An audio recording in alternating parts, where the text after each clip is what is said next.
CPIM এর meeting চলছে বহরমপুর এফইউসি ফিল্ডে, দেখতেই পাচ্ছেন বর্ষা চলছে, ঝুমঝুম করে বর্ষা, বৃষ্টি অনবরত চলছে, মুষলধারে বৃষ্টি। তার মধ্যে কিন্তু মীনাক্ষীর যে বক্তব্য চলছে সেখানে বামফ্রন্টের কর্মী সমর্থকরা দেখুন ছাতা মাথায়, চেয়ার মাথায় এমনভাবে আশেপাশে ভিড় করে রয়েছে যেন মনে হচ্ছে বক্তব্য শেষ না হলে তারা যাবে না, তাদের ঝড় বৃষ্টি বাদল যাই আসুক। এমন কর্মী সমর্থকদের একটা যে একচেটিয়া মনোভাব, একটা মনোবল, সেটা কিন্তু চাঙ্গা হয়ে রয়েছে। এবং ভিড়ের মধ্যে দেখুন কিভাবে প্রত্যেকটা ছাতা মাথায় দিয়ে একদম চুপচাপ দাঁড়িয়ে মীনাক্ষী মুখার্জির বক্তব্য শুনছে।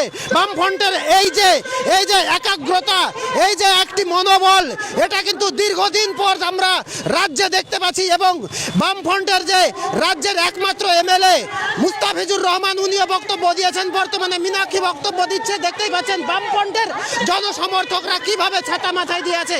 আপনি কোথায় থেকে এসেছেন? দমকল থেকে। এই যে বৃষ্টি হচ্ছে, বৃষ্টির মধ্যে অসুবিধা হচ্ছে না? কোনো অসুবিধা নেই আমাদের। আপনি কোথায় থেকে এসেছেন? লালবাগ। এই যে বৃষ্টির মধ্যে জামা কাপড় ভিজে গেছে, আরো আপনাদের কর্মী সমর্থকরা যেভাবে ভিজে ভিজে মিটিংয়ে উপস্থিত আছে, এতে কি মনে হচ্ছে দেখে আপনাদের ভবিষ্যৎ?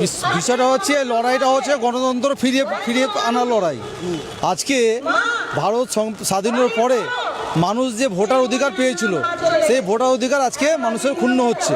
মানুষ ভোট দেওয়ার অধিকার হারিয়ে ফেলেছে। এই মুর্শিদাবাদ জেলায় 4.5 লক্ষ ভোটারের নাম নেই।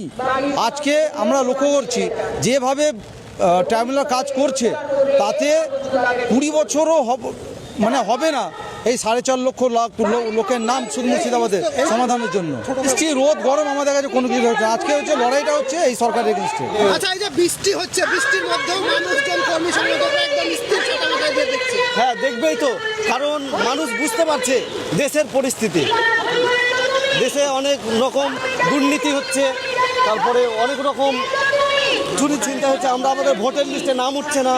হ্যাঁ, আরো ছাত্রদের উপরে অত্যাচার চলছে, দিল্লিতে আন্দোলন চলছে। এই যে আপনি এই চেয়ার মাথায় দিয়ে বৃষ্টির মধ্যে, আমি দলকে ভালোবাসি, তার জন্য আসা। কোথায় থেকে এসেছেন? ঘরে আবার লচুমাটি ডেঙ্গাপাড়া, ডেঙ্গাপাড়া বাড়ি। বৃষ্টির মধ্যে কোনো অসুবিধা হচ্ছে না? কোনো অসুবিধা নাই, বক্তব্য শুনতে যেয়ে কোনো অসুবিধা হবে না। বৃষ্টির মধ্যে আপনারা এই যে আবহাওয়া খারাপ, এর মধ্যে কিভাবে আপনারা বয়স্ক মানুষ মিটিংয়ে অ্যাটেন্ড করলেন, কি মনে হচ্ছে? নৈতিক দিনই দেওয়ার জন্য আমরা আসছি।